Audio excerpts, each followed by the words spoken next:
Pembacaan Alkitab 6 Februari, Perjanjian Lama, Keluaran 23 ayat 14 sampai Keluaran 25 ayat 40. 3 kali setahun haruslah engkau mengadakan perayaan bagiku. Hari raya roti tidak beragi haruslah kau pelihara. 7 hari lamanya engkau harus makan roti yang tidak beragi, seperti yang telah kuperintahkan kepadamu.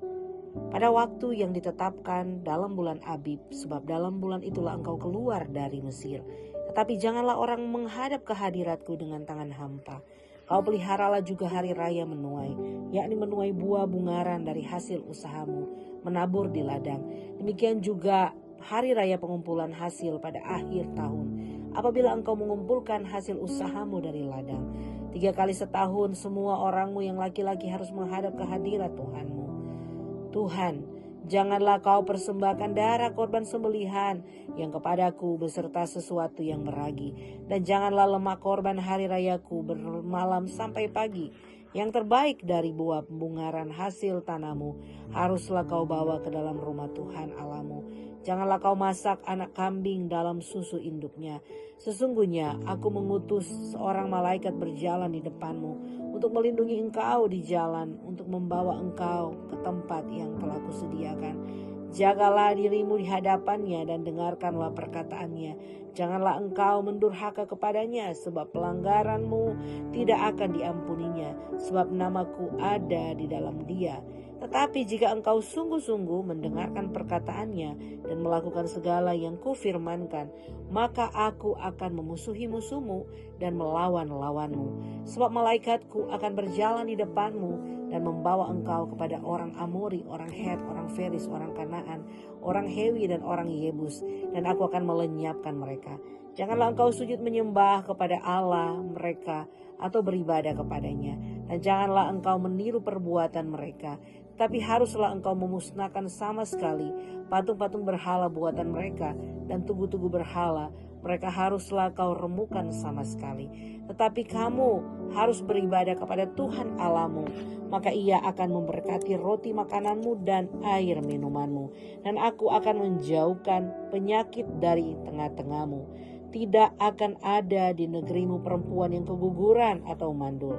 Aku akan menggenapkan tahun umurmu. Kengerian terhadap aku akan kukirimkan mendahului engkau. Aku akan mengacaukan semua orang yang kau datangi, dan aku akan membuat semua musuhmu lari membelakangi engkau. Lagi aku akan melepaskan tabuhan mendahului engkau, sehingga binatang-binatang itu menghalau orang Hewi, orang Kanaan dan orang Het itu dari depanmu. Aku tidak akan menghalau mereka dari depanmu dalam 1 tahun, supaya negeri itu jangan menjadi sepi, dan segala binatang hutan jangan bertambah banyak melebihi engkau. Sedikit demi sedikit aku akan menghalau mereka dari depanmu, sampai engkau beranak cucu sedemikian, hingga engkau dapat memiliki negeri itu. Aku akan menentukan batas daerahmu dari laut Teberau sampai laut Filistin, dan dari padang gurun sampai sungai Efrat. Sebab aku akan menyerahkan penduduk negeri itu ke dalam tanganmu, sehingga engkau menghalau mereka dari depanmu. Janganlah mengadakan perjanjian dengan mereka ataupun dengan Allah mereka. Mereka tidak akan tetap diam di negerimu, supaya mereka jangan membuat engkau berdosa kepadaku dengan beribadah kepada Allah mereka. Sebab tentulah hal itu menjadi jerat bagimu. Berfirmanlah ia kepada Musa, naiklah menghadap Tuhan, kau dan Harun, Nadab dan Abihu, dan 70 orang dari para tua-tua Israel, dan sujudlah kamu menyembah dari jauh. Hanya Musa sendiri mendekat kepada Tuhan, tapi mereka itu tidak boleh mendekat, dan bangsa itu tidak boleh naik bersama-sama dengan dia. Lalu datanglah Musa dan memberitahukan kepada bangsa itu segala firman Tuhan dan segala peraturan itu. Maka seluruh bangsa itu menjawab serentak, segala firman yang telah diucapkan Tuhan itu akan kami lakukan. Lalu Musa menuliskan kepada segala firman Tuhan itu. Esokan harinya pagi-pagi didirikannya mezbah di kaki gunung itu dengan 12 tugu sesuai dengan ke-12 suku Israel. Kemudian disuruhnyalah orang-orang muda dari bangsa Israel. Maka mereka mempersembahkan korban bakaran dan menyembelih lembu-lembu jantan sebagai korban keselamatan kepada Tuhan. Sesudah itu Musa mengambil sebagian dari darah itu, lalu ditaruhnya ke dalam pasu. Sebagian lagi dari darah itu disiramkannya pada mezbah itu. Diambilnyalah kitab perjanjian itu, lalu dibacakannya dengan didengar oleh bangsa itu. Dan mereka berkata, segala firman Tuhan akan kami lakukan dan kami akan dengarkan. Kemudian Musa mengambil darah itu dan menyiramkannya pada bangsa itu serta berkata, inilah darah perjanjian yang diadakan Tuhan dengan kamu berdasarkan segala firman ini. Dan naiklah Musa dengan Harun, Nadab dan Abihu dan 70 orang dari para tua-tua Israel. Lalu mereka melihat Allah Israel, kakinya berjejak pada sesuatu yang buatannya seperti lantai dari batu nilam dan yang terangnya seperti langit yang cerah. Tapi kepada pemuka-pemuka orang Israel itu tidaklah diulurkannya tangannya. Mereka memandang Allah lalu makan dan minum. Tuhan berfirman kepada Musa, naiklah menghadap aku ke atas gunung dan tinggallah di sana. Maka aku akan memberikan kepadamu loh batu, yakni hukum dan perintah yang telah kutuliskan untuk diajarkan kepada mereka.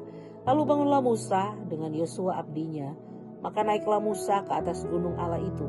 Tetapi kepada para tua-tua itu ia berkata, tinggallah di sini, menunggu kami sampai kami kembali lagi kepadamu.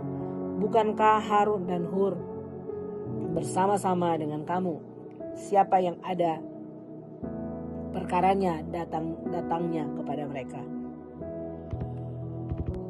Maka Musa mendaki gunung dan awan itu menutupinya. Kemudian Tuhan diam di antara gunung Sinai dan awan itu menutupinya 6 hari lamanya.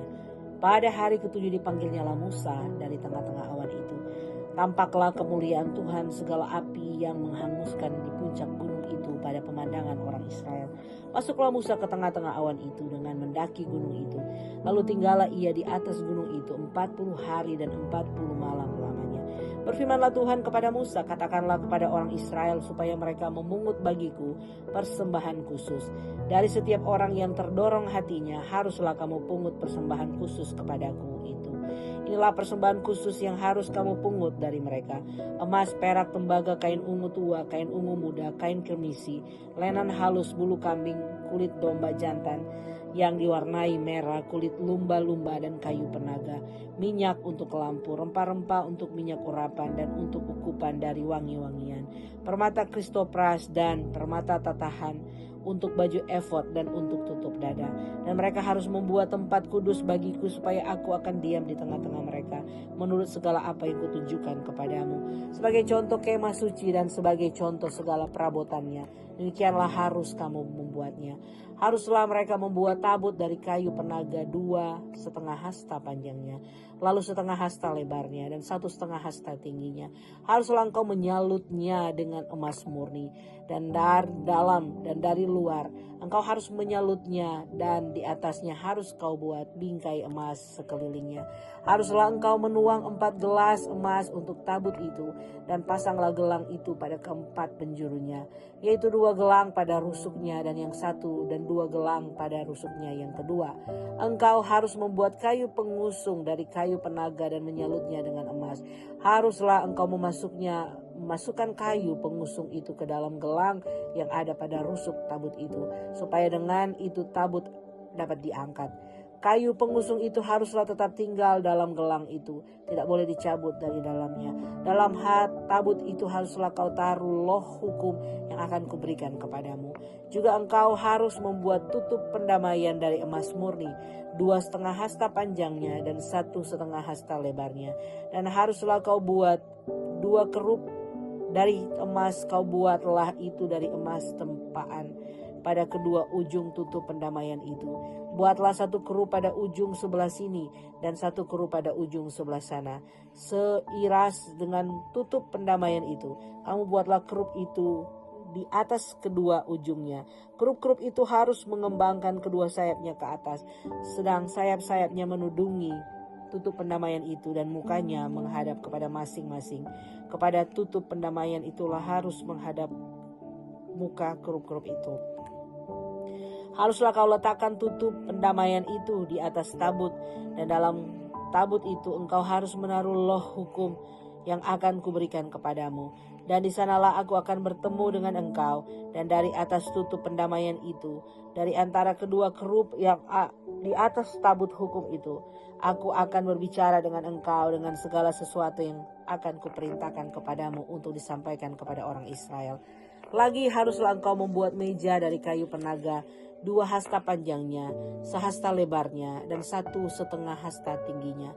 Haruslah engkau menyalutnya dengan emas murni dan membuat bingkai emas sekelilingnya. Haruslah engkau membuat sekelilingnya jalur pinggir yang setapak tangan lebarnya. Dan kau buatlah bingkai emas sekeliling jalur pinggirnya itu. Haruslah engkau membuat untuk meja itu 4 gelang emas, dan kau pasanglah gelang-gelang itu di 4 penjurunya pada keempat kakinya. Gelang itu haruslah dekat ke jalur pinggirnya sebagai tempat memasukkan kayu pengusung, supaya meja itu dapat diangkut.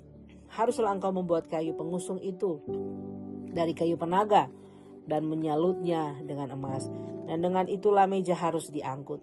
Haruslah engkau membuat pinggannya, cawannya, kendinya, dan pialanya yang dipakai untuk persembahan curahan. Haruslah engkau membuat semuanya itu dari emas murni.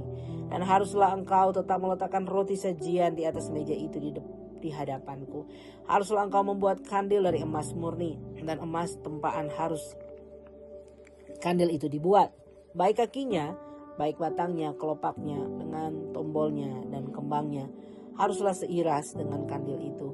6 cabang harus timbul dari sisinya, 3 cabang kandil itu dari sisi yang satu, dan 3 cabang dari sisi yang lain. 3 kelopak yang berupa bunga badam pada cabang yang satu, dengan tombol dan kembangnya, dan 3 kelopak yang berupa pada cabang yang lain, dengan tombol dan kembangnya. Demikianlah kau buat ke-6 cabang yang timbul dari kandil itu. Pada kandil itu sendiri harus ada 4 kelopak berupa bunga badam dengan tombolnya dan kembangnya. Juga harus ada 1 tombol di bawah sepasang cabang yang pertama yang timbul dari kandil itu, dan 1 tombol di bawah yang kedua, dan 1 tombol di bawah yang ketiga.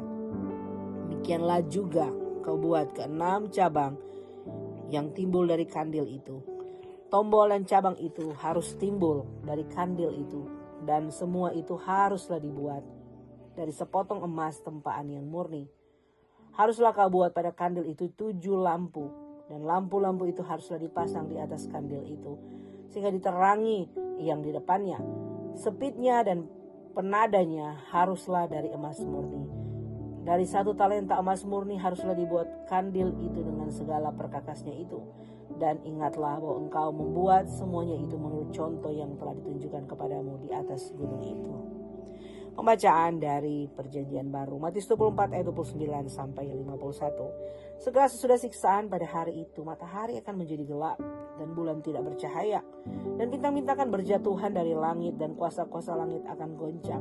Pada waktu itu akan tampak tanda Anak Manusia di langit, dan semua bangsa itu di bumi akan meratap, dan mereka akan melihat Anak Manusia itu datang di atas awan-awan di langit dengan segala kekuasaan dan kemuliaannya.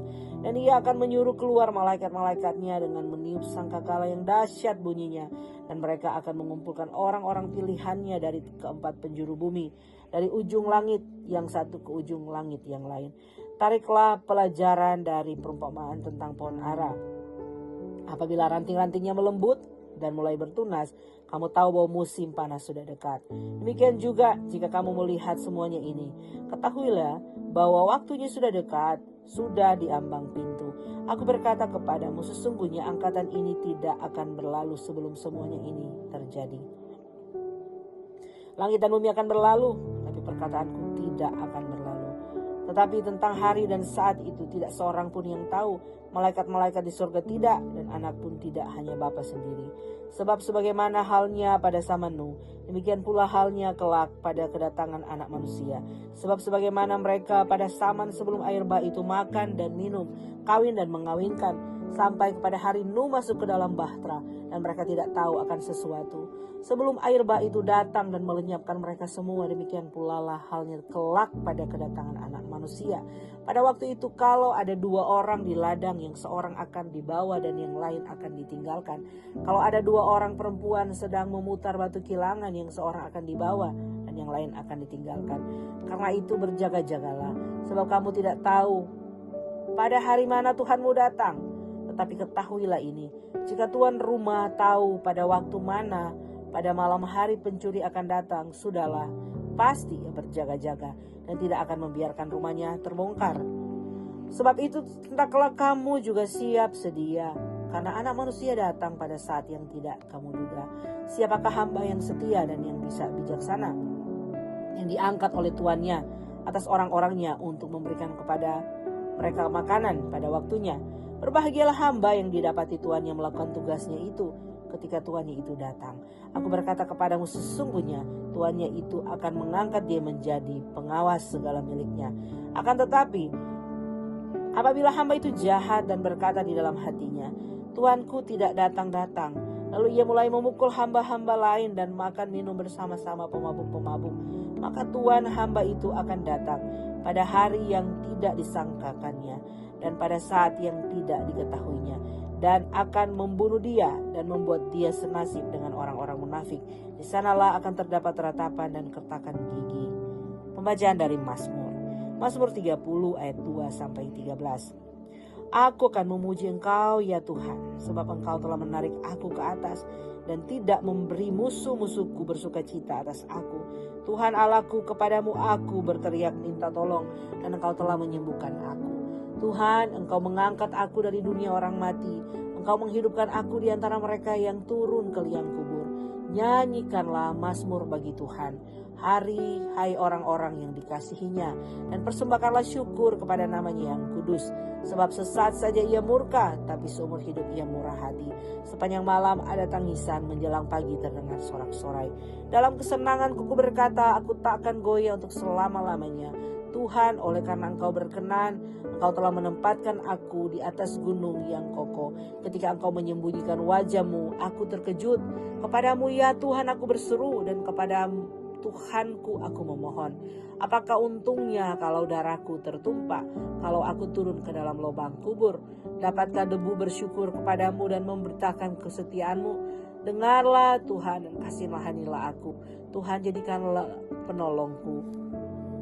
Tuhan jadilah penolongku. Aku yang meratap telah Kau ubah menjadi orang yang menari-nari. Kain kabungku dengan telah Kau buka, pinggangku Kau ikat dengan sukacita, supaya jiwaku menyanyikan syukur bagimu dan jangan berdiam diri. Tuhan Allahku, untuk selama-lamanya aku mau menyanyikan syukur bagimu. Pembacaan dari Amsal.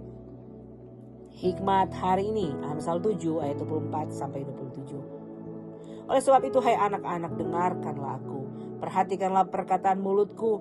Janganlah hatimu membelok ke jalan-jalan perempuan itu, dan janganlah menyesatkan dirimu di jalan-jalannya, karena banyaklah orang yang gugur ditewaskannya, sangat besarlah jumlah orang yang dibunuhnya. Rumahnya adalah jalan ke dunia orang mati, yang menurun ke ruangan maut. Demikian pembacaan hari ini.